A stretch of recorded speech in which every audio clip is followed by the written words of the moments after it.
Hey, good evening. Lawrence McKendall here with Scooberlicious Ultimate. And this part of the Ultimate interview process I like because it really allows me to sit down with a guest and wax a little bit more long and poetic with them about their career, their insight, and just sort of get into conversational mode. And to continue with my original guest, I'd like to bring in Tyler Grant.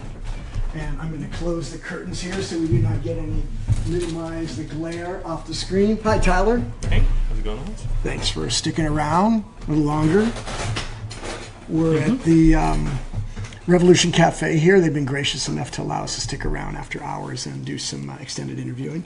So, Tyler, we talked about your career off air, and I referred to you as the Robert Horry of Ultimate Frisbee. And right. Robert Horry, if you're familiar with basketball, he's got a number of titles with a number of teams throughout the NBA. And my guest today has done that on a variety of different levels, and it kind of makes him kind of a cool guest here. So, so you were introduced to Frisbee when? Ultimate Frisbee? Well, actually, a long time ago, there was a cross-country coach in high school that some of the seniors were not so interested in. He was a little bit harder on them than they would have liked, so instead of going off and doing a run for 40 minutes, we stuck a Frisbee under our shirts and went off to the park and played. That is a brilliant. This is by coach's design. Or you were getting out of practice. Oh, we were getting out of practice. I thought that was a coach's design. I was like, this is brilliant. Okay. I mean, I'm sure there were some questions about why we were covered in mud when we were supposed to be running on concrete for the rest of for the run, but that was that was pretty fun. And I was really only a freshman at the time, so I got exposure to a form of Frisbee that probably wouldn't make a lot of sense to most people. Sure. But that was the first kind of real catch and throw with a disc where there were goals in a form. So fast forward a little bit, you started playing high level at Princeton. Yeah. Clockwork. Yep. And was that were you good and you got on the team, or did they need bodies and you got good by being a member of the team? There were tryouts. I managed to use at least a little bit of my knowledge from just pickup and playing to get some D's and be a good athlete. So yeah, there were tryouts, but it wasn't a necessarily difficult kind of, oh my God, am I going to make the team or not? But at the same time, I was a decent athlete and had that going for me.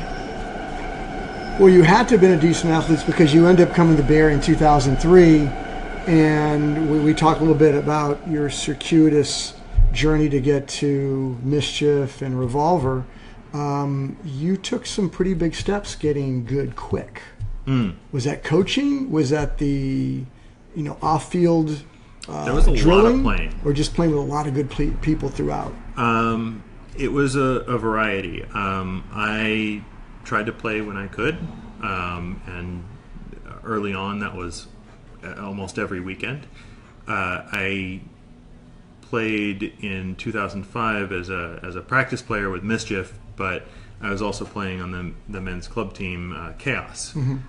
We missed out nationals that year because there were only 3 bids in the region, and we finished 4th. So that year, I think, really kind of pushed me over the top, where I had been training with Chaos in 2004 and 5, and there were a lot of good players on that team, and I learned what it took to really compete at the top level. Even though the team made nationals in 2004 and missed in 2005, it was still a very good team and close. I mean, the Northwest was ridiculous back then, where you'd have it wouldn't be surprising if all 3 teams out of the Northwest made semis. So, wow. Had there been 4 bids? Well, I mean, all 3 teams, So, I mean, Furious, Jam, and Sakai were very, very good. Yeah, wow. And still more or less are. Yeah. So that's difficult. And we That's were pretty amazing. competitive. Yeah, to be competitive at that level. Yeah, and the regions were different back then. But at the same time, like I learned what it took to really compete and be disciplined at that level, as well as I figured out what kind of training it took. And so in 2006, switching to Mischief, it was a continuation of real track workouts, real training, along with putting together a good team that really kind of made it happen the first time. Very cool. So you go from chaos to Mischief. So you go from men's to mixed, and you were talking about how you were doing double duty between chaos and you were a practice player on Mischief. Right. And so you had a little toe in the water. It was sort of a family affair, so it was a natural segue into the mixed environment. And you had some success there. And Yep. describe how because what I'm trying to do is you're piecing together. You went from men's to mixed to men's to mixed. And you're tasting all Right. flavors at high levels. It's interesting to do that dance so adeptly. Yeah, it's actually a very interesting story. It starts in mixed. A long time ago with the feral cows, and then I switched to chaos. There you go. And even before the cows, I was playing a little mixed pickup, and I knew some folks, and that really started kind of like bonds of friendship. Coming out to the same thing, going to trivia, like having a good time, and I felt like after chaos kind of started dissolved after that year. The friendship of mixed and the fun that team brought to the game and to everything was the right fit. Nice. As a side note, chaos turned into Revolver, or at least a portion. Interesting. You didn't mention that. I didn't know that. Yeah. So a portion of the team that was playing was playing chaos turned into the foundation of Revolver in various aspects, and that led me to the second transition when I was when I felt like I wanted to play men's again. That I went to Revolver. Interesting. So that's nice to be able to bridge, and there was an actual segue. That makes sense how you jumped naturally to Revolver. So when was the step off point for mixed to go, you know what, the siren call to go high level open with Revolver? Well, at the time, Revolver was when I joined in 2008. Revolver had played at nationals, but was also, if I recall, similar level, maybe slightly better than Chaos. So it wasn't a semi-finalist team. It wasn't a finalist team. It was still there, trying to break through quarters. I believe they had a tough loss against Chain that year in quarters, or the year before. So it didn't feel like too much of a difference. It was like, all right, let's do some work. Let's make this happen.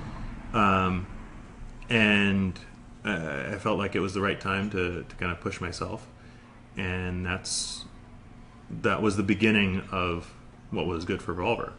I kind of wish that I didn't bid for something on Thursday that year in 2008, because it gave me a little bit of patellar tendonitis through that weekend, and so in our quarters loss, I wasn't able to play that much, like maybe 1 point, and I realized I couldn't do it.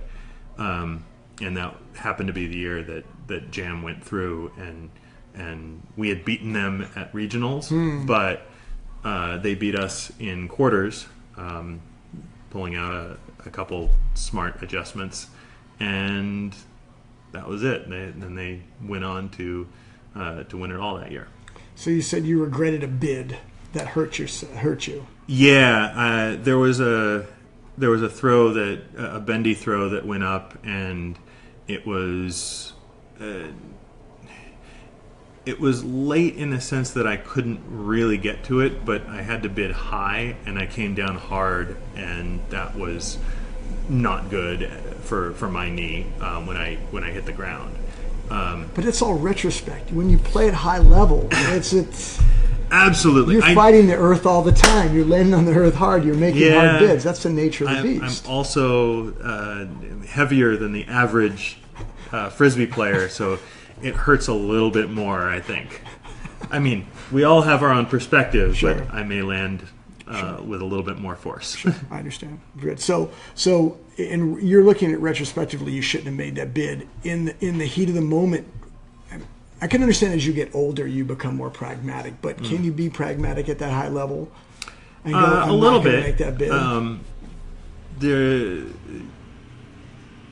Almost immediately, I kind of knew, hey, I should try for this, and in my mind, I was even questioning it at the time that I made it. I was like, all right, let's see what we can get, and that was not the right choice. Interesting. So somewhere you had that Carl Lewis, when you're singing the national anthem, moment. This is not going to be good. I don't know if you ever heard him singing national anthem, Carl Lewis. No. Okay, I need to play that. It's pretty funny. So you know that reference. So that was within Revolver. Was that one of those moments that sort of come to mind in your career? Because in a way, as an athlete, you can have a lot of great highlights, but you think about the negative ones. Was that one of the negative ones? No, it's one of those that stands out for that year at Nationals because it was only a brief injury. Mm-hmm. It just tended to compound my feeling, like my helplessness when I was watching our team kind of being unable to break through what Jam had set up for us. So I felt like we were a better team than just quarters, but we ran into a very well prepared Jam squad. But hey, that's what happens. Like we were a new team coming together, and the next year we ended up in finals. Learned a few lessons there, and then came back even stronger in 2010. Well, doesn't that make winning sweeter? When you can, both sides of the bitter taste of losing, or almost. Yeah. It helps. You figure out what you needed to do better. Sure. But yeah. So you make the next step. It's to step up to go to MLU.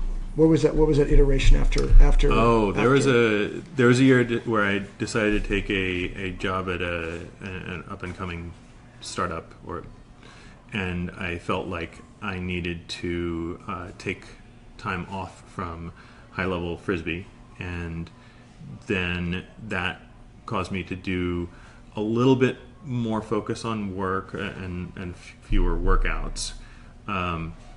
And that's when I transitioned to Blackbird, because I thought that a co-ed team with people that I played with in various forms, friends that I knew, would be a good fit.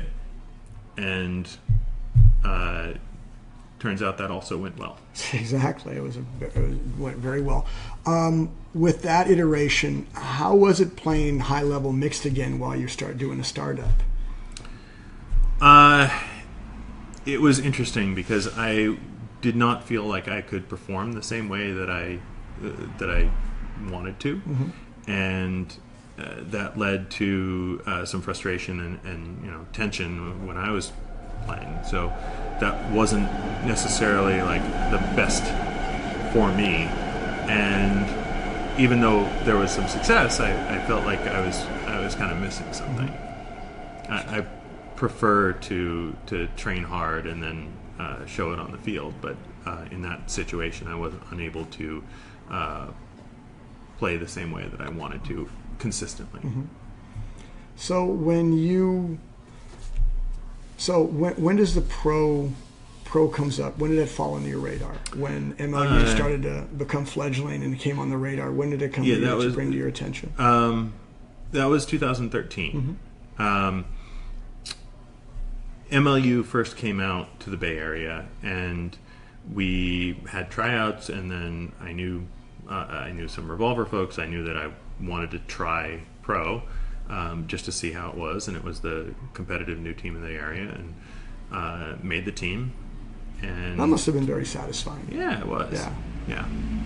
There was a lot of stress in those tryouts because you're competing with a number of good players, and a lot of those players have since gone on to either play Revolver or to play at a very high level, and they are the competitive athletes, and they're very, very good at making you look foolish on the field sometimes. Well, you have the power to make people look foolish too, and so.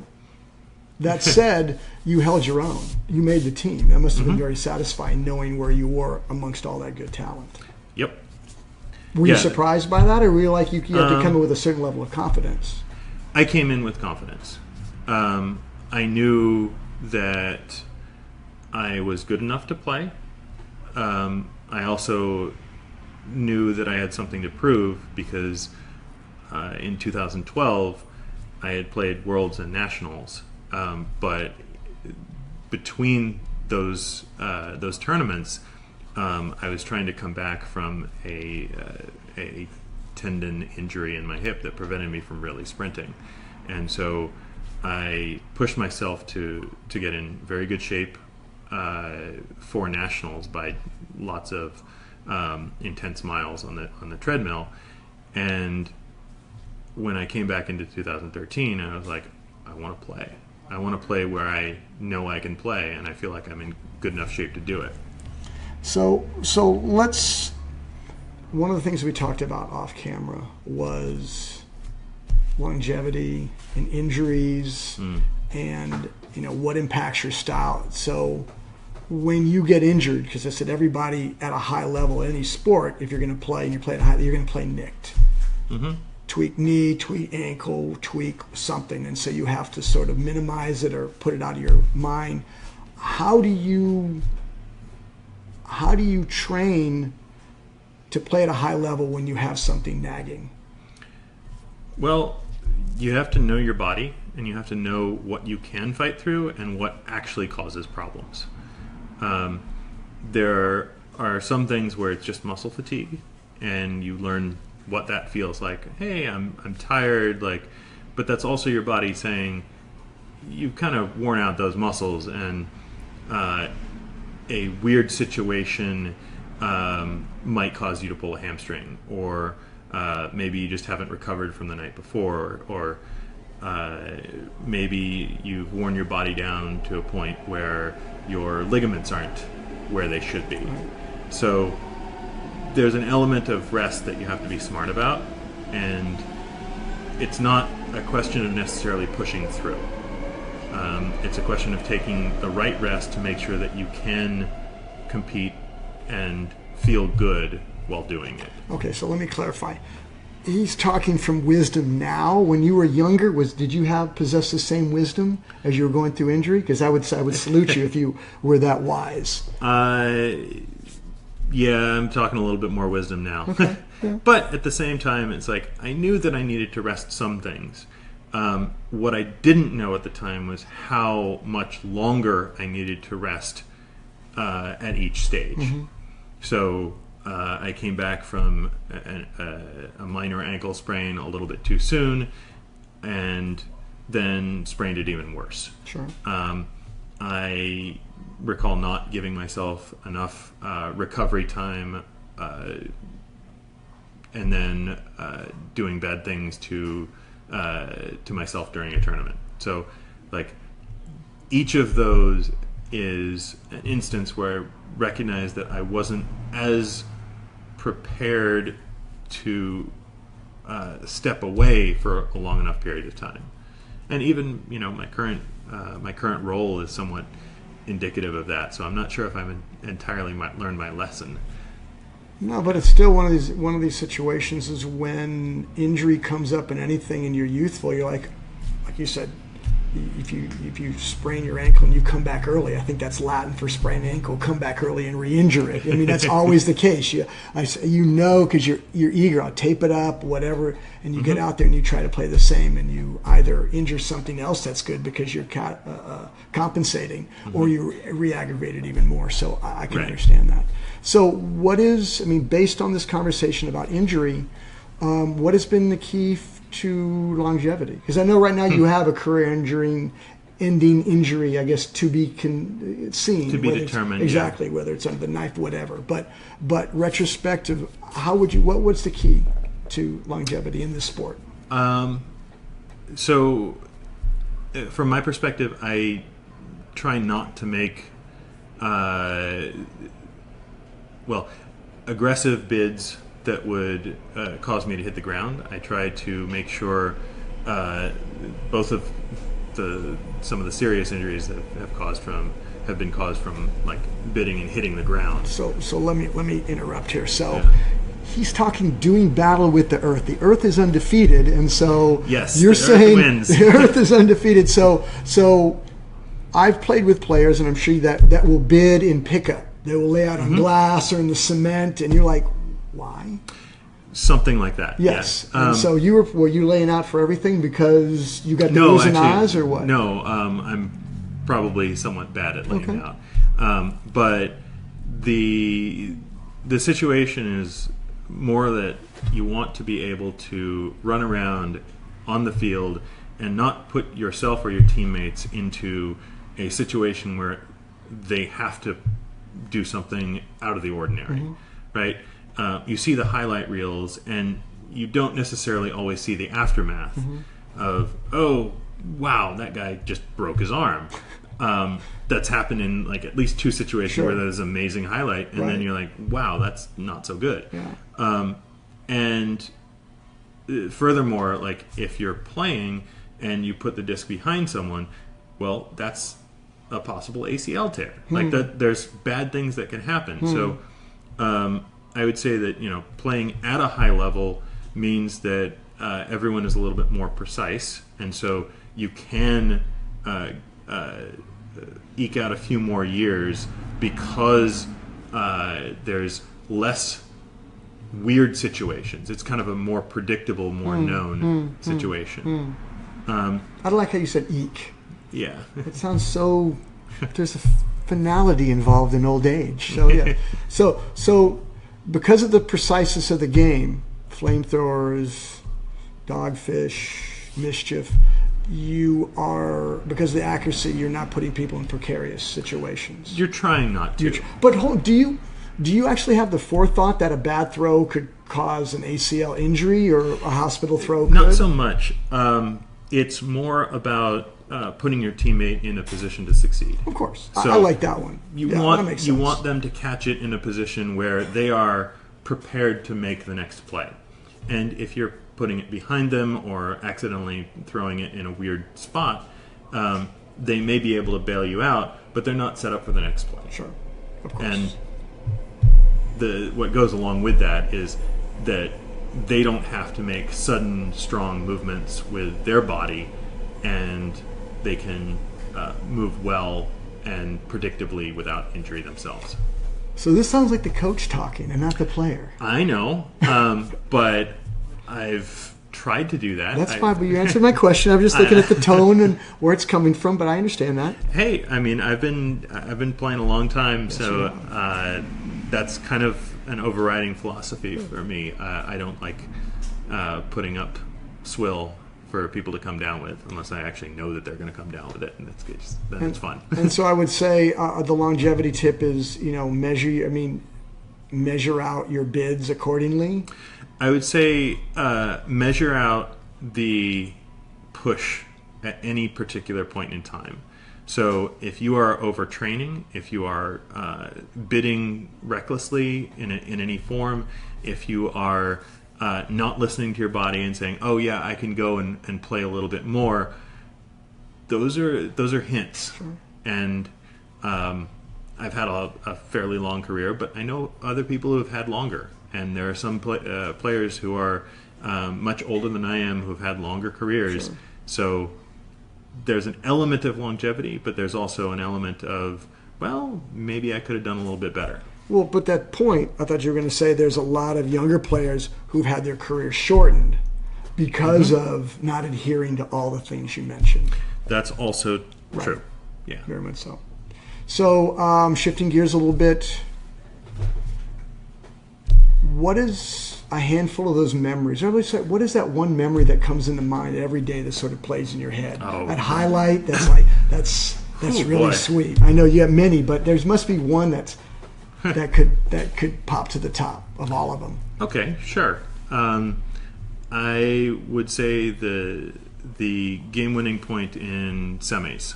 We were I should back that up. Okay. Game-winning point in semis. So let me just say we're going up against the power on my phone. Damn it, he'll know. He knows what I'm talking about. So we're speeding this up. But please elaborate. Yeah, it was semis 2006. We were Mischief and we were playing Gendors. It was a horribly windy game that was very well done on both teams for playing zone points. Like, we played zone, they played zone, and there were not a lot of turns for the wind conditions. Cool. And very unusual. Yeah, like, at least I don't remember a lot of turns. There were a lot of very good plays on both sides, so it was quite a high-level, interesting game. They had a very good zone. They had played against us previously and beaten us with that zone.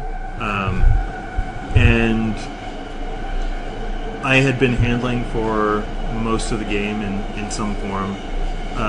And then for that last point, I felt like I would move downfield a little bit just to shift things around and kind of break things up. The point is available on video somewhere, but essentially he has a box set on sale in the lobby. Right. Pickett and Mark swung the disc back and forth, and then from probably our own 15 or something, Mark decided to launch one through the cup to me in the end zone, and it was downwind, but at the same time it's like, wow, okay. Exactly. That's very interesting. And it's coming to me. Yeah, and so I had been on the receiving end of a number of his passes before, but this one was like, all right, it's well placed. There are two guys coming up on me, but I know they're a little bit shorter, so I think I can go up and get this. And that was, a very satisfying moment. Nice. Now, have you shared that story? How many times have you shared that story with the thrower? What's the guy who threw it to? Mark Smith. Okay, Mark Smith. Brother of Kevin Smith. Okay. Yeah. So have you ever shared this sort of recollection? No. Very cool. Right on. I like that. What's that one moment of, I can't believe you threw a Callahan, or what was that moment you had that brain fart, that walking off the field memory? Forgotten already. Okay. Really? Wow, you're a rare cookie. As an athlete, most people have. You can put out the book of all the bad stuff and the pamphlet of all the good stuff. It takes me a little bit to remember it. No, short memory's good for an athlete. I would say I think it was 2011 finals. I was playing defense at the time, and the situation got me into a high stall count where, actually, I had thrown a deep pass, and it went to Dan Hodges, and he caught it, but there was, I believe, some sort of call or a pick or something like that. Disc comes back.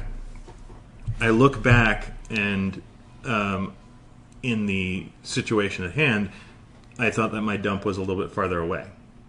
And so when I turned, I was like, oh boy. This is, 16, this is like 15 or 16-15 or something like that, where we could have won the game there. I think it was 16-15, and we were up on D, and I turn, and I'm like, oh crap. So I look downfield again, and I send it deep, basically the same spot. And the defenders kind of knew that was coming, so they got the D.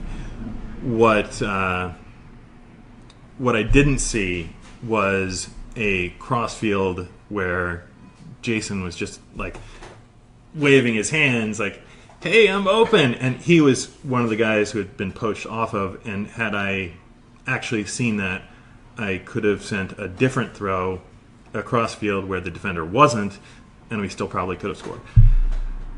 That was a very big brain fart at the time. That's a generous brain fart. I thought you were going to turn and you were making a simple dump, and you thought they were too far. So that's not a bad, but I can understand. Well, probably in the context of the game, at the height of the game. Consider that we were going downwind on D, and we put our offense into a position of having to go upwind to score the game-winning point. I understand. Yeah. Well, thanks for sharing on that one. I appreciate that. If shifting gears a little bit, if you're going to coach somebody who's starting the sport or up and coming, what would be your tips besides obviously minimize your bids? Get a bunch of disc and throw, get into pickup. What would you do to help them improve their game at the speed that you've done, progress as quickly as you have? Throwing is a big thing. Learn how to throw, but learn how to throw properly. So stepping out, learn how to throw breaks. And then the other big thing is to learn how to be an athlete, right? That's interesting. Please elaborate. So the game is getting faster. Mm-hmm. There are more players that are coming through, and by that very nature, there are going to be more very large, fast bodies out there. Mm-hmm. And if you're not training, if you're not actually pushing yourself to be the best athlete that you can be, someone else is going to come along, and then you're going to miss out on that slot for the team just because they happen to be better at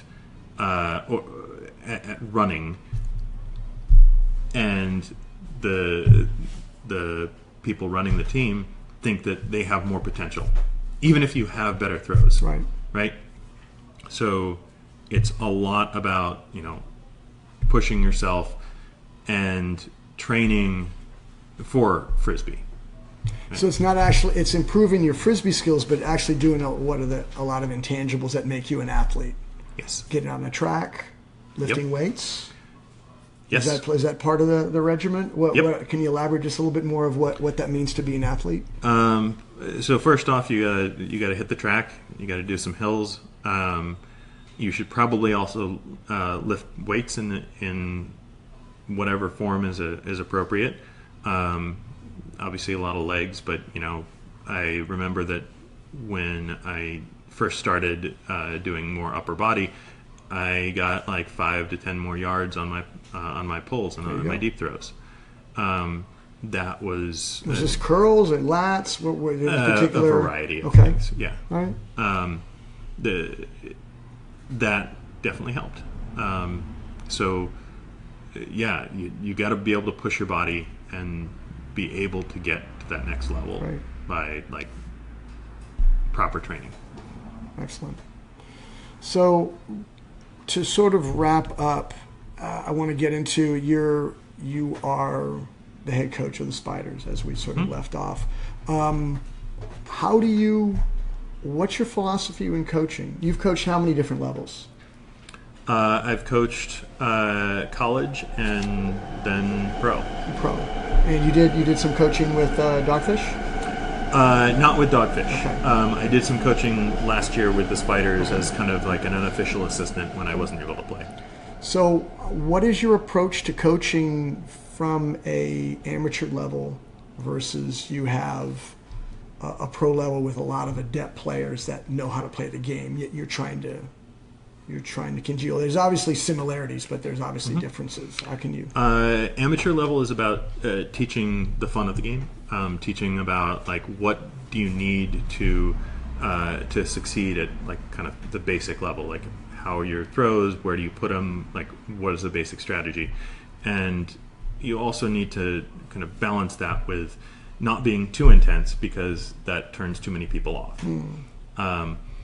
At the pro level, you can obviously balance that where you say like, all right, here's some fundamentals, here's some intensity, but like you also need to think about what are the little things that each player can do to improve their game.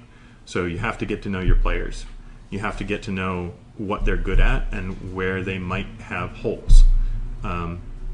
So if someone isn't turning around at the right time or timing their cut, or for instance, if they're not throwing the break throws properly, or maybe they are just kind of in the wrong place in the handler spot, or variety of different things that happen for individual players.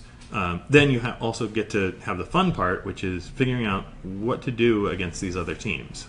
Like that's some interesting stuff. That's like how fun. do you? Actually, that's Cool.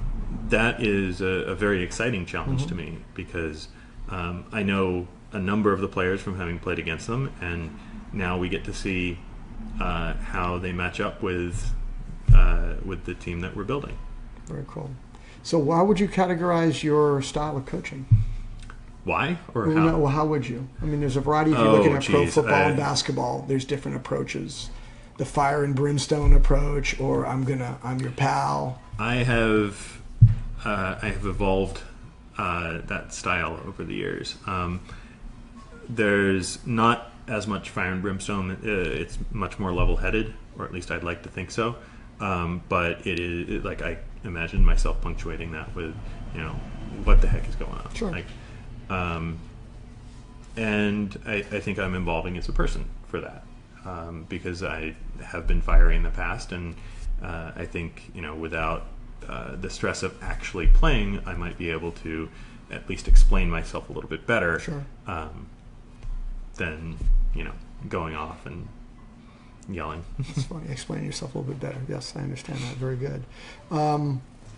Spirit of the game.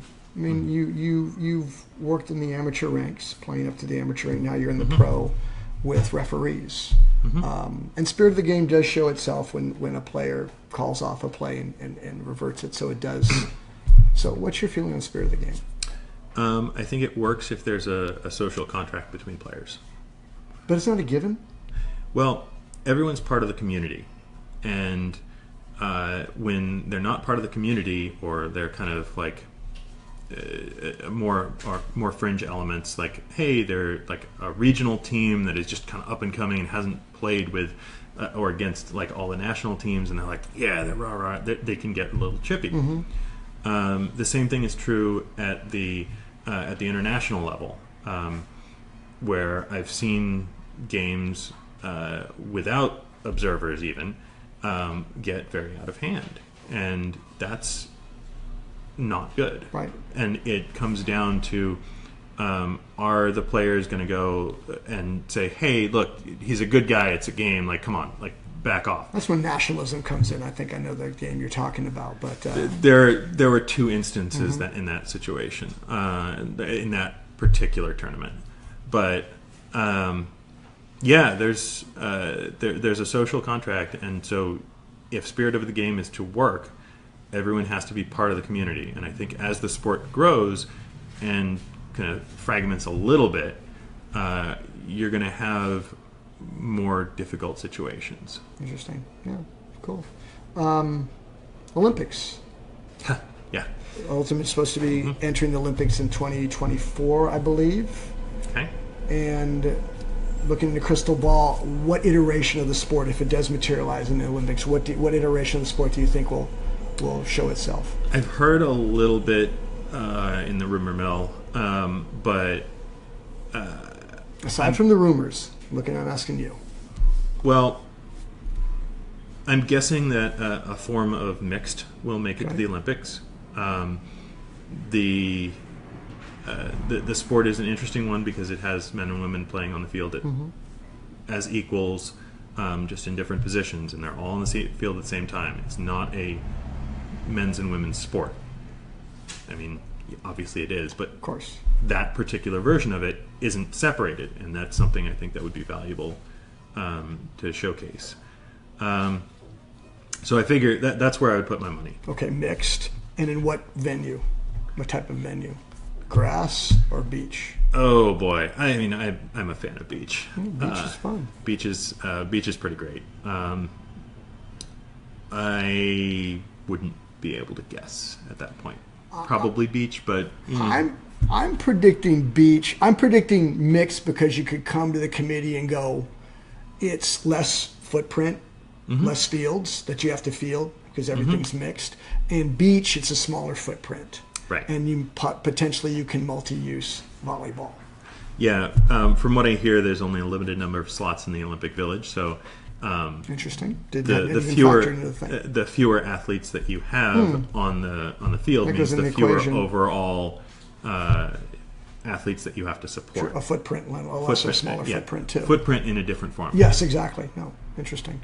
And I think the other thing is, I think from the standpoint of not even from the footprint of the Olympic Village, that the sort of Cirque du Soleil element of Ultimate can be played in the small footprint people are laying out are more dramatic in beach versus on the grass. It's bigger. It looks like a lesser form of soccer. People are going to try to put its fingers, well, it's kind of like, but it's not like, whereas beach is kind of cool. But somebody else's argument was, well, you can't replicate that all over the world because everybody doesn't have sand. So whereas everybody has a field or some sort of thing, and so there was different arguments there. But I'd like to think that beach will rear its head. But in any case, we're speculating, and like the powers that be. That's the fun. Don't come back with yes, exactly. That's the fun. We're looking in the crystal ball. Yep. So let's see. Is there anything else you want to share? Anything that you'd like to? No, I think you've covered a lot of good things here. Okay. Yes. Thank you for your time, and hopefully down the road, this is the interview I was always hoping to do with Mr. Grant, but I had the luxury of talking with him about his duties as the San Jose Spiders coach, and so hopefully down the line of the season we'll be able to cross paths and talk about how the season is going, and we'll chat a little bit more then. So for Scooberlicious Ultimate, this is Lawrence McKendall, my guest Tyler Grant. Have a good evening, and we'll see you next week with Yo Kawaoka of the San Francisco Flamethrowers. Take care.